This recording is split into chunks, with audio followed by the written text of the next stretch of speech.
Llevé a mi esposa a una fiesta de la empresa pensando que era solo otro evento corporativo.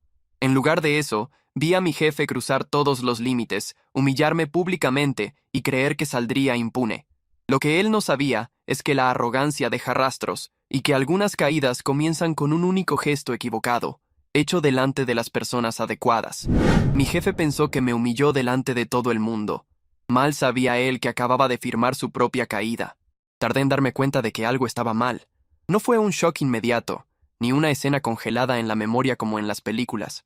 Fue más sutil, una incomodidad pequeña, casi irrelevante, que empezó a crecer sin que yo le prestara mucha atención. Esas fiestas corporativas siempre habían sido iguales. Mesas altas, conversación vacía, gente importante fingiendo intimidad. Yo ya había participado en decenas. Aquella no debería haber sido diferente. Mi esposa estaba demasiado animada, eso lo noté. Hablaba con todo el mundo, reía fuerte, tocaba los brazos de las personas cuando conversaba. Siempre había sido sociable, así que no lo cuestioné. Yo preferí quedarme cerca de la barra, escuchando a mi jefe hablar sobre las metas del próximo trimestre, como si fueran una revelación divina.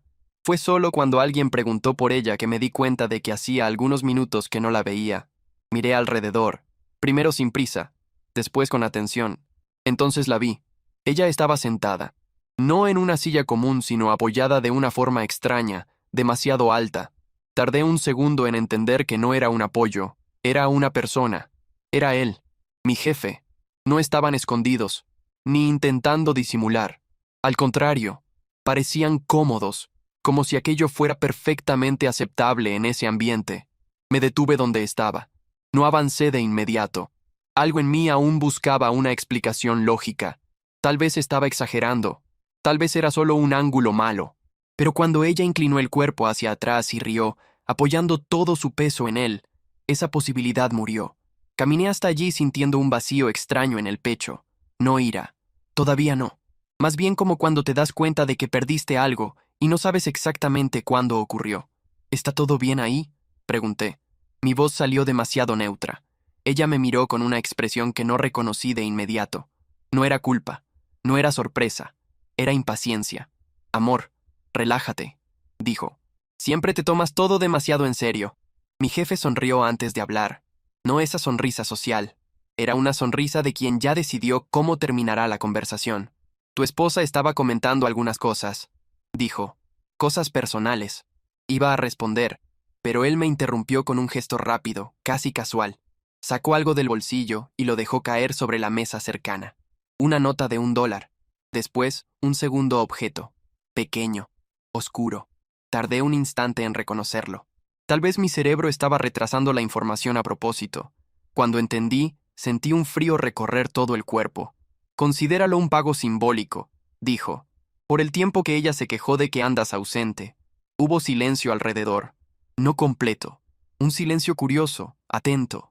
Las personas notaron que algo estaba pasando, pero nadie quería ser el primero en reaccionar. Yo la miré a ella. Ella no dijo nada. No se levantó. No intentó corregir la situación. Solo apartó la mirada, como si yo fuera un detalle incómodo. Fue en ese momento que comprendí que esa escena no había empezado allí. Aquello era solo la parte visible de algo que ya venía ocurriendo desde hacía más tiempo. Tomé los dos objetos de la mesa. No recuerdo exactamente por qué. Tal vez por instinto. Tal vez para probarme a mí mismo que aquello era real. La fiesta está genial, dije, sorprendido con mi propia calma. Disfruten. Me di la vuelta y me fui. En el ascensor, solo, sentí que las piernas me fallaban por primera vez. No lloré, no grité. Solo apoyé la cabeza en la pared de metal y me quedé allí, contando los pisos. Aún no sabía qué haría después, pero sabía una cosa con claridad incómoda. Nada de lo que vendría a continuación sería rápido, ni simple, ni limpio, y esa humillación pública no sería el capítulo más importante de esta historia. No volví a la fiesta, no por orgullo, ni por estrategia. Simplemente no tenía sentido permanecer en un lugar donde ya había dejado de existir. Salí del edificio sin prisa, como si me estuviera yendo temprano de una reunión aburrida. Nadie intentó detenerme. Nadie preguntó nada. Eso también dijo mucho. El aire de la noche estaba sofocante, típico de fin de verano. Caminé algunas cuadras sin destino, tratando de ordenar los pensamientos, pero venían en bloques desconectados. Imágenes cortas. La risa de ella. la forma relajada en que él se movía, la naturalidad de la humillación. Lo que más me molestaba no era la traición en sí, era la facilidad. Ella no pareció nerviosa, no pareció dividida. Parecía alguien que ya había ensayado esa versión de sí misma. Saqué el celular varias veces, lo volví a guardar en el bolsillo. No quería oír su voz, todavía no. Sabía que, si contestaba, terminaría intentando entender, y yo no necesitaba entender nada esa noche. En cambio, llamé a alguien que me conocía antes de que todo esto tuviera sentido. ¿Puedes atenderme ahora? Pregunté cuando contestó. Hubo una pausa corta. Puedo. ¿Dónde estás? En la calle. No quiero ir a casa. Entonces no vayas. Ven aquí. Fue tan simple como eso. Sin preguntas. Sin comentarios. Mientras conducía, empecé a sentir algo diferente surgiendo debajo del shock. Una claridad extraña, como cuando una estructura se derrumba y, por primera vez, ves el terreno debajo. Mi matrimonio, visto desde afuera, siempre pareció sólido. 2 ingresos altos, casa buena, eventos sociales, fotos bien elegidas. Pero dentro de él había una competencia silenciosa que yo había normalizado. ¿Quién ganaba más ese año? ¿Quién era más admirado? ¿Quién tenía más control? Esa noche, ella ganó de forma definitiva. Cuando llegué, dejé el celular boca abajo sobre la mesa. No quería ver mensajes llegando. Aún así, sentí la vibración. 1, 2, 3. Las ignoré todas. Solo más tarde, ya acostado en la oscuridad, decidí mirar. Ella no pidió disculpas. Los mensajes eran confusos, defensivos. Hablaban de exageración, de broma, de contexto.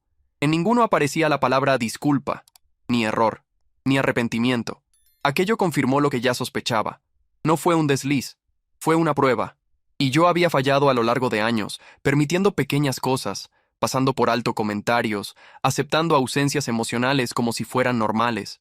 Esa escena pública no fue una ruptura. Fue solo la primera vez que ella no se preocupó en esconderlo. Al día siguiente, me desperté demasiado temprano. No pude dormir más.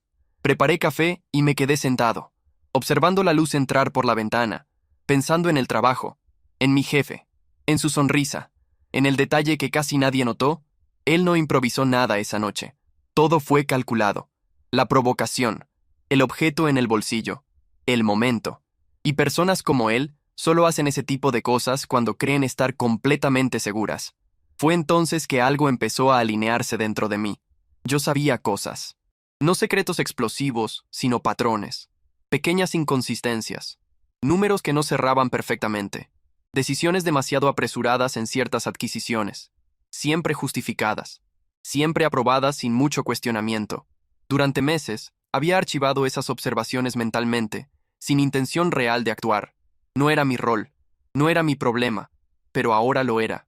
Esa mañana, por primera vez, no sentí ganas de salvar nada, ni el matrimonio, ni el empleo, ni la imagen que había construido. Solo quería la verdad, entera, limpia, inevitable. Tomé el celular e hice una llamada corta. Necesito hablar contigo hoy, dije. No como amigo, como abogado. Hubo silencio del otro lado. Entendido, respondió. Entonces algo serio pasó. Pasó, confirmé. Y aún no ha terminado. Colgué y miré la pantalla apagada del celular. Aún no tenía un plan. Pero tenía algo mejor. Tiempo.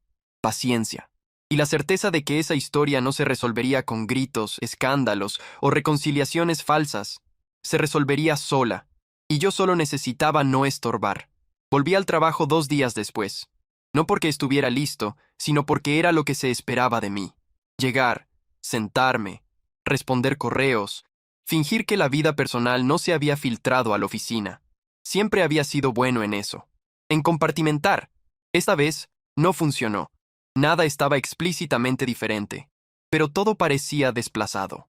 Las conversaciones cesaban cuando me acercaba. Las personas apartaban la mirada demasiado rápido. No había hostilidad, había curiosidad. Y eso era peor. Mi jefe no apareció hasta cerca del mediodía. Cuando surgió, caminaba con la misma seguridad de siempre, como si nada hubiera pasado. Saludó a algunos directores, rió de algo que alguien dijo y pasó por delante de mí sin siquiera reducir el paso. Aquello no fue casualidad. Quería que yo entendiera la jerarquía. Quería dejar claro que la noche anterior no tenía consecuencias para él.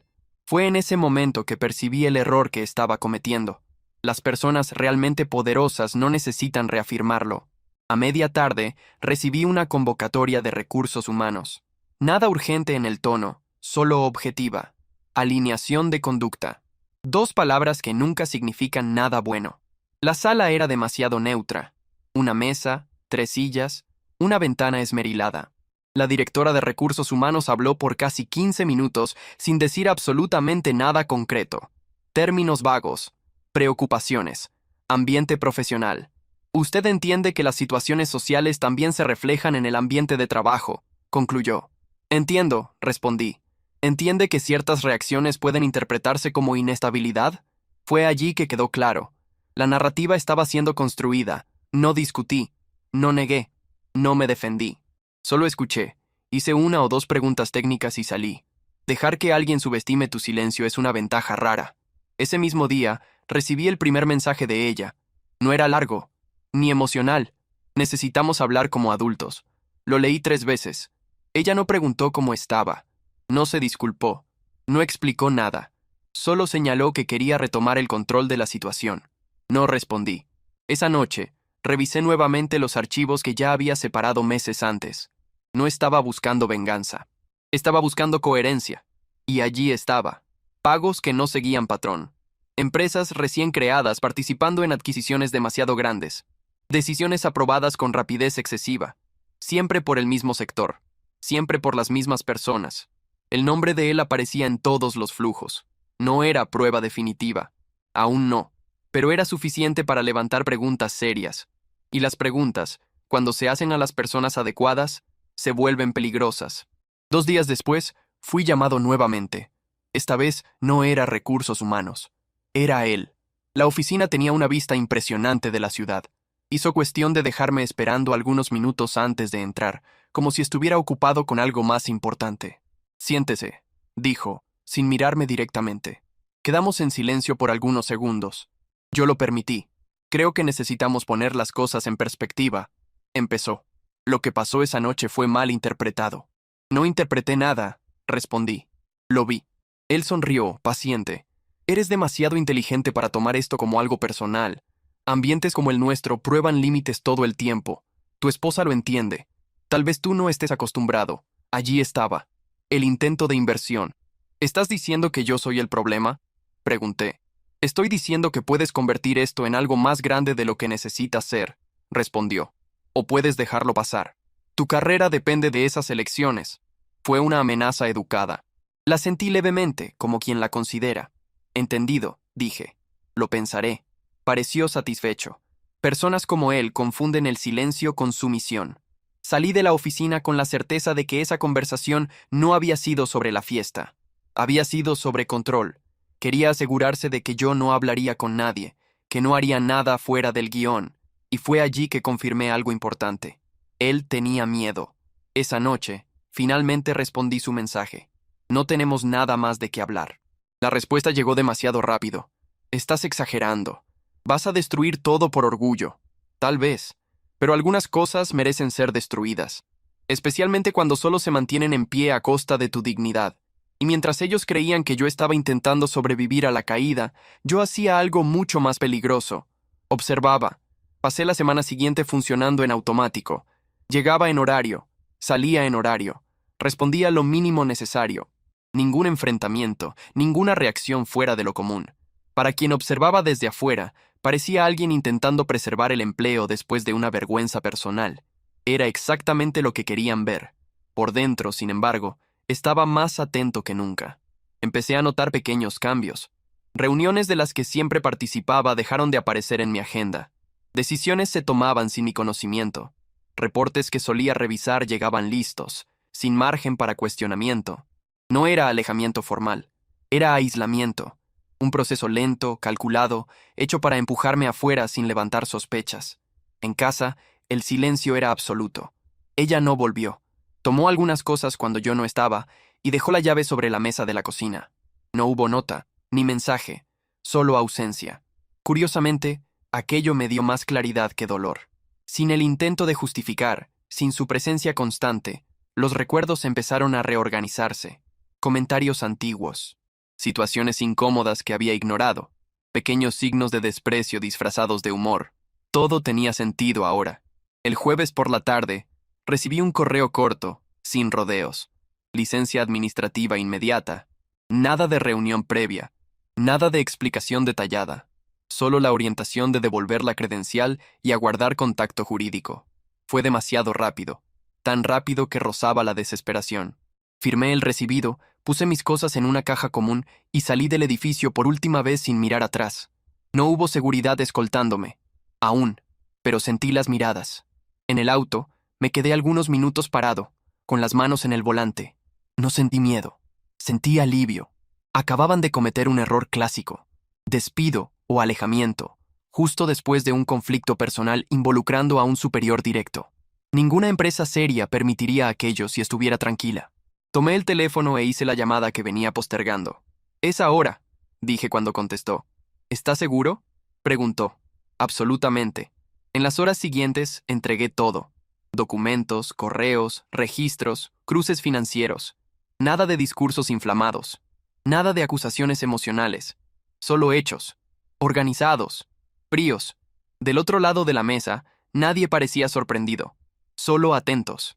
Cuando salí del edificio federal, noté que algo había cambiado. No fuera de mí, sino alrededor. Personas como mi jefe sobreviven mientras controlan la narrativa. A partir de ese momento, ya no era de él. Esa noche recibí decenas de mensajes. Algunos de colegas, otros de números desconocidos. No respondí a ninguno. El único que leí hasta el final fue el de ella. «Están diciendo que estás intentando vengarte, que te volviste loco». Sonreí. La acusación preferida de quien está perdiendo el control. No respondí. 2 días después, la noticia empezó a circular. No oficialmente. Aún. Pero lo suficiente para generar tensión. Auditorías internas, reuniones de emergencia, abogados caminando por los pasillos. Mi nombre no aparecía. Aún. Ella intentó llamarme esa noche. Dejé que sonara. No por crueldad, por necesidad. Algunas conversaciones no traen cierre, solo retraso. Por primera vez desde esa fiesta, dormí sin dificultad, porque, independientemente de cómo terminara aquello, una cosa ya estaba definida. Yo ya no estaba reaccionando. Había elegido actuar. Los primeros señales no llegaron como titulares, llegaron como ruidos. Conversaciones interrumpidas cuando alguien entraba en la sala. Reuniones demasiado cerradas. Abogados que nadie conocía circulando por los pasillos con carpetas discretas. La empresa intentaba mantener la apariencia de normalidad, pero el ritmo había cambiado. Yo observaba todo desde afuera, sin credencial, sin correo corporativo, sin obligación de fingir pertenencia. La distancia me dio una perspectiva inesperada. Nunca había formado realmente parte de ese lugar. Solo funcionaba bien dentro de él. 3 semanas después, recibí la llamada que confirmó lo que ya sabía. «Abrieron investigación formal», dijo mi abogado. «Ya no es solo auditoría interna». No sentí satisfacción, solo confirmación. Ese mismo día, mi nombre apareció por primera vez en una conversación indirecta. Un ex colega me llamó, voz baja, como si alguien pudiera oír. «Están preguntando por ti», dijo. «Quieren saber desde cuándo sabías las cosas». «¿Y qué respondiste?» «Que siempre fuiste demasiado discreto para salir acusando a alguien sin prueba». Fue un elogio involuntario. Ella apareció 2 días después. No avisó. No mandó mensaje. Solo tocó el timbre como si aún tuviera ese derecho. Abrí la puerta y la vi diferente. Sin maquillaje. Insegura. «Necesitamos hablar», dijo. «No necesitamos», respondí. Ella respiró hondo. «Tú hiciste esto, ¿verdad?» «Hice lo que era correcto». «Destruiste todo», rebatió. «Están investigando. Él puede ir a la cárcel. La empresa puede quebrar. Nuestro patrimonio».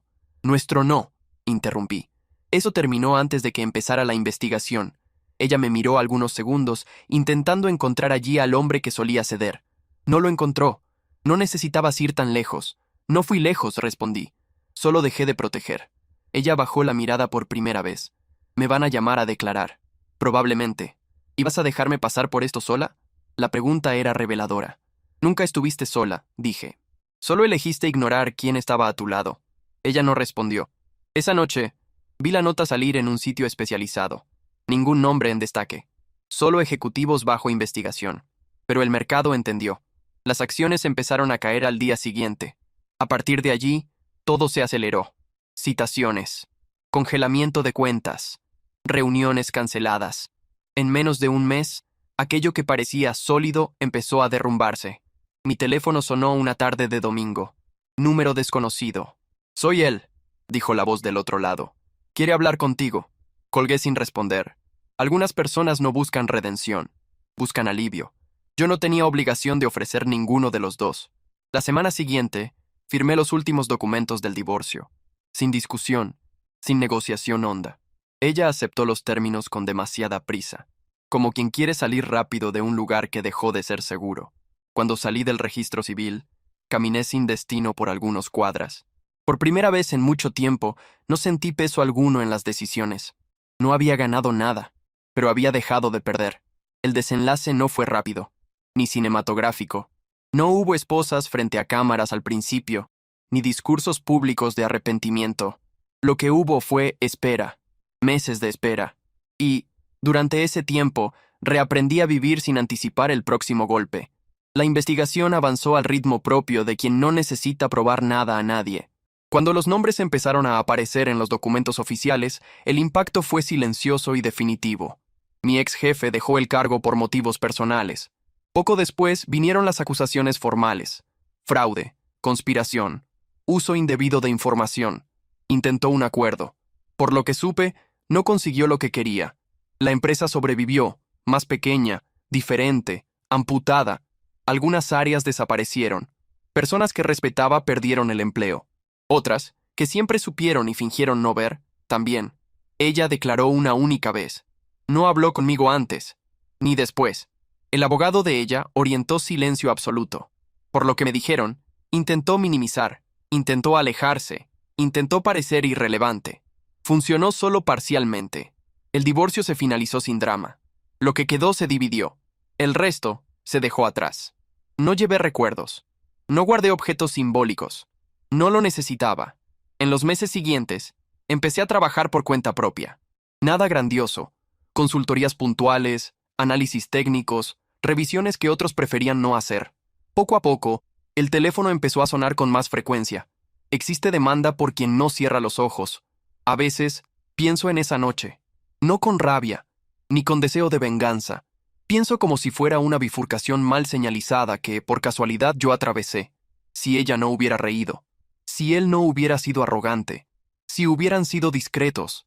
Tal vez aún estaría allí. Eso me incomoda más de lo que debería. La última vez que supe de ella, había vuelto a la ciudad donde creció, trabajando menos, viviendo de forma más simple. No busqué saber más. Algunas distancias son definitivas. En cuanto a él, supe por terceros que intentó llamarme. Nunca atendí. No por orgullo, por falta de sentido. El silencio, en ese punto, ya había cumplido su función. Hoy, cuando miro hacia atrás, no veo una historia de superación.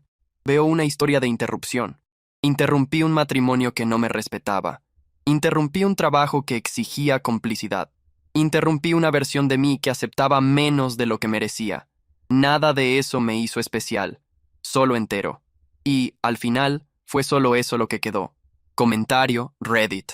Impresionante cómo algunas personas confunden poder con inmunidad. Spoiler. El dinero se va, el cargo se va, y el proceso